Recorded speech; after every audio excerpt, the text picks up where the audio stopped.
Pan card प्रमाणेच आता मतदार ओळखपत्रही आधार कार्ड सोबत लिंक करावं लागणार आहे। आधार कार्ड आणि मतदार कार्ड लिंक करण्याबाबत निवडणूक आयोगाने मोठा निर्णय घेतलाय। निवडणूक आयोग, गृह सचिव, UIDAI, कायदा मंत्रालय याची बैठक पार पडली। या बैठकीत हा निर्णय घेण्यात आलाय।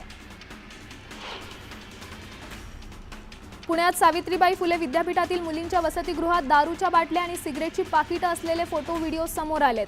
दरम्यान अखिल भारतीय विद्यार्थी परिषदेने लेखी पत्र व्यवहार करत या प्रकरणी चौकशी समिती गठीत करण्याची विनंती कुलगुरूंना केली आहे। सतीश उर्फ खोक्या भोसलेची बीड शहर पोलीस ठाण्यात रवानगी करण्यात आली आहे। शिरूर कासार न्यायालयाने पोलीस कोठडी सुनावल्यानंतर खोक्या 3 दिवस शिरूर पोलीस ठाण्यात होता। दरम्यान आता सुरक्षेच्या कारणास्तव खोक्याला बीड शहर पोलीस ठाण्यात नेण्यात आलंय। 20 मार्च रोजी खोक्याची पोलीस कोठडी संपणार आहे। कोल्हापूर सत्र न्यायालयाने प्रशांत कोरटकरचा अटकपूर्व जामीन फेटाळलाय। छत्रपती शिवाजी महाराजांचा अवमान करणं आणि इतिहास अभ्यासक इंद्रजित सावंत यांना धमकी दिल्याप्रकरणी प्रशांत कोरटकरच्या विरोधात न्यायालयात याचिका दाखल करण्यात आली होती। न्यायदेवतेनं निकाल दिलाय। आता पोलिसांनी बिळातून बाहेर काढून कोरटकरला अटक करावी। कोरटकर एकटा आहे की त्याच्यासोबत अजून कोण आहे? महाराष्ट्र अशांत करण्याचं षडयंत्र सुरू आहे का याचा तपास करणं गरजेचं आहे, अशी प्रतिक्रिया इंद्रजित सावंत यांनी दिली आहे। सोन्याची झेप सुरूच असून जळगाव या सुवर्णनगरीत सोनं 91,000 गेलंय, तर चांदीनं चक्क 1 लाखाचा टप्पा गाठलाय। गेल्या महिनाभरात सोन्याचे दर 4,000 वाढलेत। बीडच्या कुटेवाडी गावात कागदोपत्री सिमेंटचे रस्ते दाखवून लाखो रुपयांचा निधी उकळल्याचा धक्कादायक प्रकार घडला। या प्रकरणाची चौकशी करून कारवाई करावी, अशी मागणी गावकऱ्यांनी केली आहे। दौंड साखर कारखान्यातून मळ आणि रसायनयुक्त पाणी ओढ्याद्वारे भीमा नदीपात्रात सोडलं जात असल्याची बातमी न्यूज 18 लोकमतनं दाखवली होती। दरम्यान न्यूज 18 लोकमतच्या बातमीनंतर याच केमिकलयुक्त पाण्याचं सॅम्पल प्रदूषण नियंत्रण महामंडळाकडून घेण्यात आलंय। मनसे अध्यक्ष राज ठाकरे यांनी मनसे पदाधिकाऱ्यांची बैठक बोलावली होती। या बैठकीला मनसे नेते, सरचिटणीस, मुंबईतील प्रमुख पदाधिकारी उपस्थित होते। यावेळी मनसे अध्यक्ष राज ठाकरे औरंगजेबाच्या मुद्द्यावर भाष्य केलं। छावा कादंबरी शिवाजी सावंत यांनी 60 वर्षांपूर्वी लिहिली आणि आता सिनेमा आला आणि या सर्वांना आता औरंगजेब आठवला का, असा सवाल राज ठाकरेंनी उपस्थित केलाय। जळगावच्या एरंडोल तालुक्यात शिवसेनेला खिंडार पडलं। शिवसेनेचे 3 माजी नगराध्यक्ष, पंचायत समितीच्या 2 माजी सभापतींसह इतर पदाधिकाऱ्यांनी भाजपमध्ये प्रवेश केला। मंत्री गिरीश महाजन आणि आमदार मंगेश चव्हाण यांच्या उपस्थितीत हा पक्षप्रवेश पार पडला। ओडिशातील खासदार प्रदीप पुरोहित यांनी छत्रपती शिवाजी महाराजांबाबत केलेलं विधान अवमानकारक आणि महाराष्ट्राच्या भावना दुखावणार आहे। त्यांनी 24 तासात माफी मागावी, नाहीतर मोठी किंमत मोजावी लागेल, असा इशारा अमोल मिटकर यांनी दिलाय। राज्य सरकार सामान्यांना टोल मार्फत लुटतंय। सरकारनं एका पैशाचा हिशोब द्यावा, अशी मागणी नाना पटोलेंनी केली आहे। तर टोल मर्यादा संपल्यानंतरही एक्सटेन्शन देण्याचा प्रयत्न होत असल्याचा आरोपही पटोलेंनी केलाय। विधान परिषदेत एकनाथ शिंदेंनी उद्धव ठाकरेंवर हल्लाबोल केलाय। त्यांचा इतिहास मला माहीत आहे। बाळासाहेबांच्या विचारांसाठी आम्ही मंत्रिपद सोडलं, मात्र यांचे प्रमुख मोदींना भेटून माफी मागून आलेत। दिल्लीत जाऊन लोटांगण घातलंय, असा खोचक टोला शिंदेंनी लगावलाय। इतिहासाची पुन्हा एकदा पुनरावृत्ती होणार, अशी भावना धर्मवीर आध्यात्मिक सेनेचे प्रदेशाध्यक्ष अक्षय महाराज भोसले यांनी व्यक्त केली आहे। बाबरीप्रमाणे शिवसैनिकांनी कबर हटवली तर शिंदे साहेबही बाळासाहेबांसारखा अभिमान व्यक्त करतील, असं मत त्यांनी व्यक्त केलंय। वाशिम जिल्ह्यातील सर्वात मोठ्या असलेल्या शिरपूर ग्रामपंचायतीवर शिवसेनेचा भगवा फडकला। शिरपूरच्या सरपंचपदी सिंधुताई कांबळे यांची बिनविरोधी निवड झाली। कराड तालुक्यातील सह्याद्री साखर कारखाना निवडणुकीत अवैध ठरलेल्या 10 अर्जांपैकी पुणे प्रादेशिक सहसंचालकांनी 9 अर्ज वैध असल्याचा निकाल दिला। वैध ठरलेले सगळे उमेदवार पृथ्वीराज चव्हाणांचे समर्थक असून अवैध ठरलेला अर्ज हा विद्यमान संचालक मनसिंगराव जगदाळे यांचा आहे।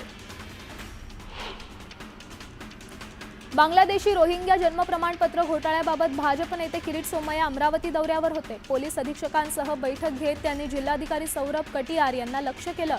15 पैकी 8,000 जन्म प्रमाणपत्र बेकायदेशीररित्या दिल्याचा आरोप सोमय्यांनी केला।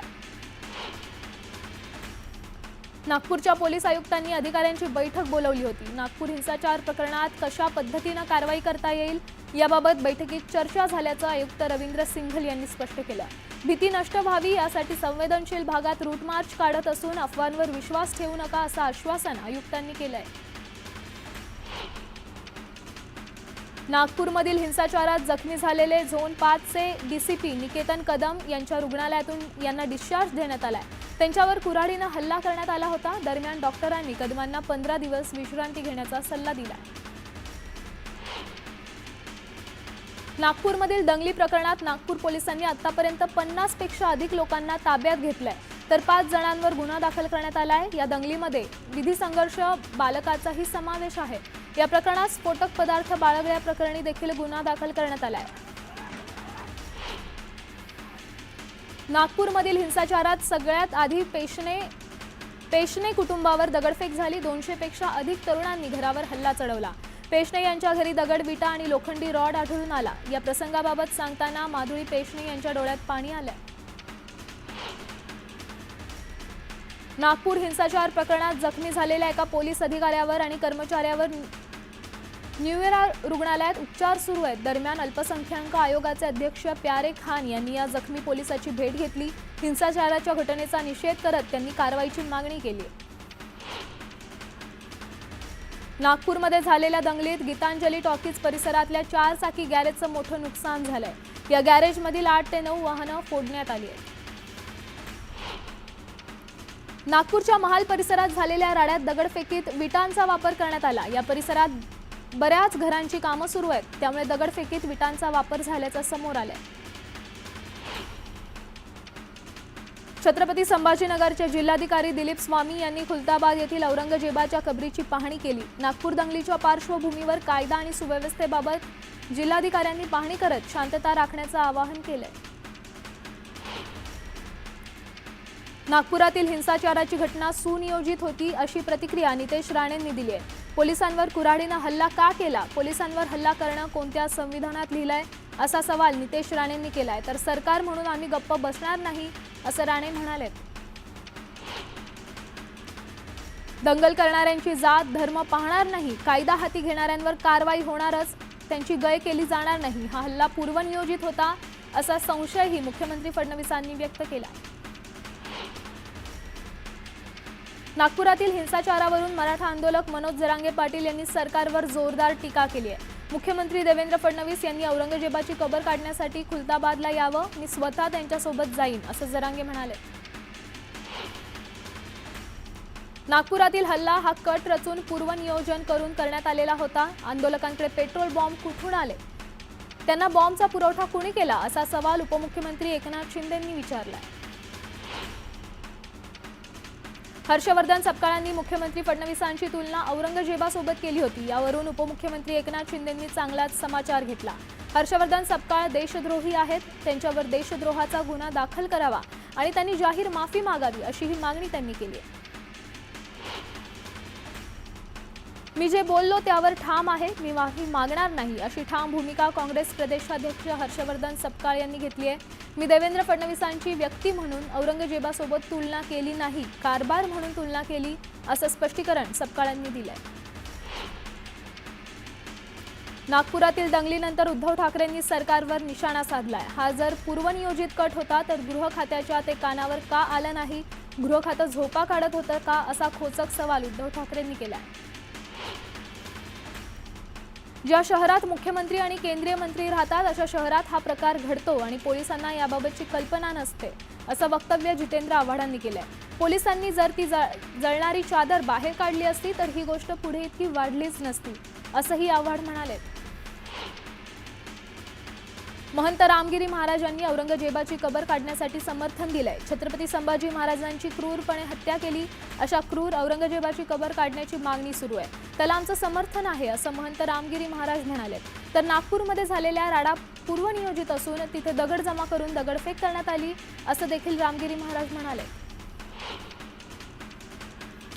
सत्ताधाऱ्यांकडून सुरू असलेल्या राजकारणामुळे नागपुरातील राडा घडला असा आरोप वैभव नाईकांनी केलाय। तर घटनेतील दोषींवर कारवाई झालीच पाहिजे अशी ही मागणी नाईकांनी केली आहे। थकीत पगार मिळावा यासाठी रेल्वे स्थानकावरील सफाई कर्मचाऱ्यांनी सिडको कार्यालयावर भीक मागो आंदोलन केलं। पुढील 7 दिवसात वेतन न दिल्यास काम बंद आंदोलन करण्याचा इशारा सफाई कर्मचाऱ्यांनी दिलाय। युवक काँग्रेसच्या वतीनं बेरोजगारी, गुन्हेगारी आणि जनतेच्या विविध प्रश्नांवर सरकारचं लक्ष वेधण्यासाठी अध्यक्ष कुणाल राऊतांच्या नेतृत्वात पुणे ते मुंबई पदयात्रेचं आयोजन करण्यात आलं। या यात्रेतील कर्मचाऱ्यांचं बेलापूरमध्ये स्वागत करण्यात आलं। नालासोपाऱ्यात वीज चोरांना अधीक्षकांचा अभय असल्याचा आरोप करण्यात आलाय। वीज चोरीबाबत तक्रार केली असताना चोरांना पकडण्यासाठी कर्मचारी पाठवू शकत नाही असं उत्तर अधीक्षकांनी दिल्यामुळे अधीक्षकांचा वीज चोरांना छुपा पाठिंबा असल्याचा सवाल नागरिकांनी उपस्थित केलाय। अवैधरित्या सावकारी करणाऱ्या व्यक्तीविरोधात रबाळा पोलीस ठाण्यात गुन्हा दाखल करण्यात आलाय। भाऊ सावंत असं या आरोपीचं नाव असून तो घणसोलीत रहिवासी आहे। मुस्लिम बांधवांच्या पवित्र रमजान महिन्यात जकातीच्या नावाखाली काही भोंदू मौलाना महाराष्ट्रात फिरून पैसे गोळा करत असल्याचा प्रकार समोर आलाय। पुण्यातील काही मुस्लिम बांधवांनी या भोंदू मौलानांना रंगेहात पकडले। मुस्लिम बांधवांनी फर्जी मौलानांना जकात देऊ नये असं आवाहन करण्यात आलंय। पुण्याच्या काळेपडळ पोलीस स्टेशन मध्ये हद्दीत बेकायदेशीररित्या गॅस सिलेंडरची विक्री सुरू होती। ही अवैध विक्री करणाऱ्याला पोलिसांनी बेड्या ठोकल्यात। त्याच्याकडून 80हून अधिक गॅस सिलेंडर जप्त करण्यात आले। बेकायदा बांधकामांविरोधात ठाणे महानगरपालिकेचं पथक दिव्यात कारवाई करणार आहे। दरम्यान या तोडक कारवाई विरोधात नागरिकांनी तिरडी आंदोलन करत कारवाईचा निषेध केलाय। पुण्याच्या बालेवाडीत गाड्यांची तोडफोड करणाऱ्या आरोपीची पुणे पोलिसांनी धिंड काढली आहे। या ठिकाणी आरोपींनी गाड्या फोडल्या, तिथेच धिंड काढत 6 आरोपींना पोलिसांनी बेड्या ठोकल्या। भांडूपच्या गौतम नगरमधील एका ग्राउंड+1 असलेल्या वेडिंग दुकानाला आग लागली आहे। दरम्यान शॉर्ट सर्किटमुळे आग लागल्याची शक्यता असून यात कुठलीही जीवितहानी झालेली नाही। लातूर जिल्ह्यातील सिंचनासाठी धाराशिव बीड जिल्ह्याच्या सीमेवर असलेल्या मांजरा धरणाचे 4 दरवाजे उघडण्यात आलेत। पुढील 2 दिवस 4ही दरवाजे 0.25 मीटरनं उघडे राहणार आहेत। त्यामुळे नदीकाठच्या गावांना सतर्कतेचा इशारा देण्यात आला आहे। ऊसाची FRP एक रकमी देण्याचा निर्णय झाल्यानंतर स्वाभिमानी शेतकरी संघटनेच्या वतीनं बारामतीत फटाके फोडत साखर वाटून जल्लोष करण्यात आला। भिगवण चौकात स्वाभिमानीच्या पदाधिकाऱ्यांनी एकत्र येत या निर्णयाचं स्वागत केलं। हिंगोलीच्या खंडाळा गावात भीषण पाणी टंचाई निर्माण झाली आहे। वडद सिंचन तलावातून या गावाला पाणी पुरवठा केला जात होता, मात्र सिंचन तलावाची पाणी पातळी घटल्यामुळे महिलांना पाण्यासाठी पायपीट करावी लागते, त्यामुळे महिला त्रस्त झाल्या। दिवसेंदिवस तापमानात वाढ होत असून सिल्लोड शहरात रसाळ फळांची मोठ्या प्रमाणात आवक वाढली आहे। टरबुजाला मोठी मागणी असून फळ खरेदीसाठी बाजारपेठेत ग्राहकांची गर्दी पाहायला मिळते। वाशिमच्या कोंडाळा झांबरे शिवारात मोठ्या प्रमाणात शोष खड्डे खोदण्यात येत आहेत। या जलतारा शेष खड्ड्यांचं वाशिम जिल्हाधिकारी भुवनेश्वर येस यांनी भूमिपूजन केलं। या उपक्रमात गावकऱ्यांसह जिल्हाधिकारीही श्रमदान करत होते। डहाणूच्या धाणीवारी गावात सार्वजनिक बांधकाम विभागाअंतर्गत 5 रस्त्यांचं काम सुरू असून ती निकृष्ट दर्जाची होत असल्याचा आरोप स्थानिकांनी केलाय। ठेकेदाराला पाठीशी घातलं जात असल्याचा आरोप करत स्थानिकांनी ही कामं रोखून धरली। पूर्णा नगरपालिकेच्या कारभारामुळे परभणीत 10 ते 12 दिवसांनी पाणी पुरवठा सुरू आहे। ऐन उन्हाळ्यात पाणीच येत नसल्यामुळे नागरिकांनी नगरपालिका गाठत निषेध व्यक्त केलाय। कोल्हापूर महानगरपालिकेच्या गार्डनमध्ये खेळताना मोडक्या घसरगुंडीमुळे एका चिमुरडीच्या पायाचं बोट चिरलं गेलं। घसरगुंडीतील बारीक फटीत करंगळी अडकून त्याचा थेट तुकडा पडला। यानंतर नातेवाईकांनी चिमुरडीला तातडीनं रुग्णालयात दाखल केलं।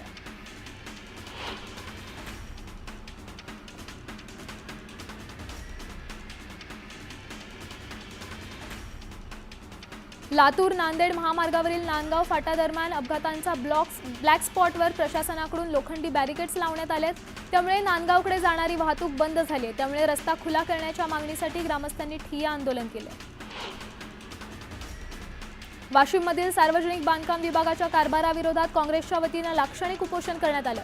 यावेळी राज्य महामार्गाचं काम पूर्ण करण्याची मागणी करण्यात आली। राज्य महामार्गाचे काम कंत्राटदारानं अर्धवट सोडून दिलं, त्यामुळे गेल्या 8 ते 9 महिन्यांपासून वाहन चालक आणि नागरिकांना नाहक त्रास सहन करावा लागला। हिंगोलीच्या औंढा नागनाथ तहसील कार्यालयासमोर बौद्ध अनुयायांनी धरणं आंदोलन केलं। बौद्ध गयातील महाबोधी महाविहाराचं व्यवस्थापन बौद्ध अनुयायांच्या ताब्यात देण्यात यावं, त्याचबरोबर महाविहार कायदा रद्द करावा ही मागणी करण्यात आली।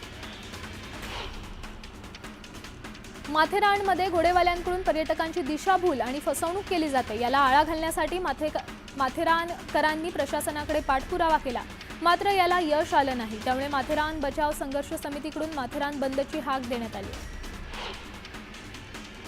जायकवाडी धरणांचं पाणी सिंदफणा नदीपात्रात सोडावं या मागणीसाठी सिंदफणा पट्ट्यातल्या 140 गावातील लोकांचं बेमुदत उपोषण सुरू आहे। दरम्यान प्रशासन दखल घेत नसल्यामुळे उपोषणकर्त्यांनी पाण्याचाही त्याग केल्यामुळे देविदास चव्हाण यांची प्रकृती खालावली आहे। त्यांना सलाईन लावून उपचार सध्या सुरू आहेत। हिंगोली जिल्ह्यातील शेतकऱ्यांना पीक विमा मिळाला नाहीये, त्याचबरोबर शेतकऱ्यांची पूर्ण कर्जमाफीही झाली नाहीये, त्यामुळे या मागण्या पूर्ण करण्याची मागणी स्वाभिमानी शेतकरी संघटनेनं केली आहे। दरम्यान मागण्या मान्य न झाल्यास आंदोलनाचाही इशारा दिलाय। अकलूज गावचे ग्रामदैवत आई अकलाई देवीला द्राक्षांची आरास करत देवीची महापूजा करण्यात आली। अकलाई देवीच्या दर्शनासाठी भाविकांनी मोठी गर्दी केली। लातूरचं ग्रामदैवत असलेल्या श्री सिद्धेश्वर आणि रत्नेश्वर देवस्थानच्या गेल्या 21 दिवसांपासून सुरू असलेल्या यात्रोत्सवाची सांगता करण्यात आली। यात्रेनिमित्त विविध धार्मिक कार्यक्रमांसह कृषी आणि पशु प्रदर्शन, कुस्ती स्पर्धेसह रक्तदान शिबिरासारखे उपक्रम राबवण्यात आले।